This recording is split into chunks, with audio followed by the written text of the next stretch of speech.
Madame, Monsieur, chers administrés, l'année 2020 qui vient de s'achever a laissé un goût amer à nombre d'entre vous qui avaient souffert d'une crise sanitaire sans précédent. 2020 a été une année aussi de mobilisation totale de vos élus. En mars, lors des élections municipales, vous avez choisi de nous renouveler votre confiance pour 6 ans, ce dont je vous remercie. 2020 a donc vu la mobilisation de vos élus et vos services municipaux face au Covid-19. Ainsi, nous avons participé à la protection de la population avec des commandes de masques qui vous ont été remis à la salle des fêtes ou que vous avez pu venir chercher en mairie. Du gel hydroalcoolique et des caméras infrarouges ont été mises à disposition des écoles et de tous nos espaces publics. Tout ceci pour un montant de 49 000 €. Nous avons eu le souci des plus fragiles, avec des appels téléphoniques aux personnes âgées durant le confinement et la canicule de l'été, puis avec des bons d'achat pour suppléer à l'annulation du traditionnel repas des anciens. Nous avons eu aussi à cœur de soutenir nos commerçants, durement touchés par des mesures de fermeture. Une subvention exceptionnelle de 60 000 € a ainsi été accordée à l'Union commerciale. Notre vie sociale a fortement été impactée.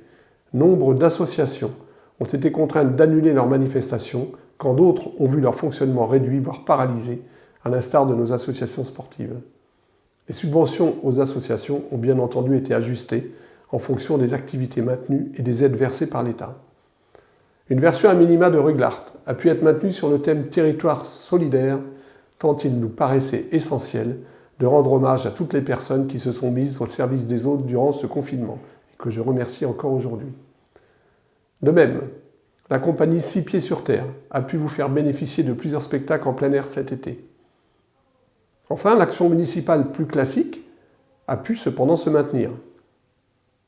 Ainsi, des candélabres ont été installés rue du Bois des Brosses et des ampoules à LED ont été mises en place pour diminuer la consommation électrique.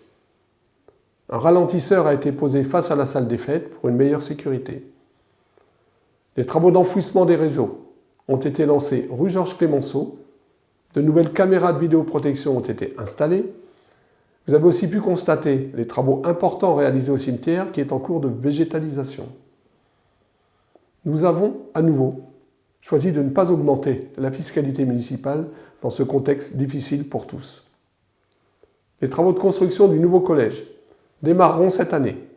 La commune participera à hauteur de 25 % aux travaux de desserte de ce futur collège.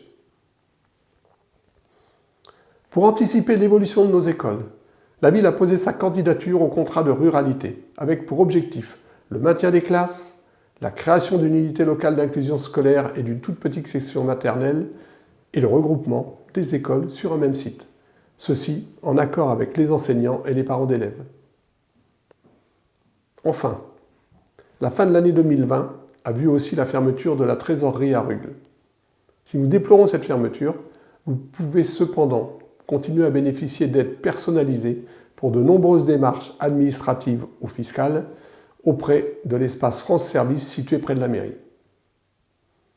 Des projets déjà lancés verront leur concrétisation en 2021. Ainsi, l'espace de la fonderie sera réhabilité et l'île aux ados verra le jour. Rugles vient d'être élu au dispositif Petite Ville de demain avec la communauté de communes Interco Normandie-Sudeur.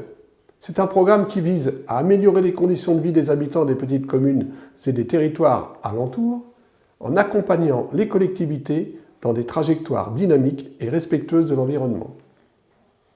Enfin, 2021 s'ouvre sur l'espoir de la fin de l'épidémie de Covid-19 grâce à l'arrivée des premiers vaccins. En tant que maire, mais également et surtout en tant que professionnel de santé, je ne saurais trop vous encourager à vous faire vacciner dès que vous en aurez la possibilité, afin que nous nous protégions tous et puissions retrouver une vie normale.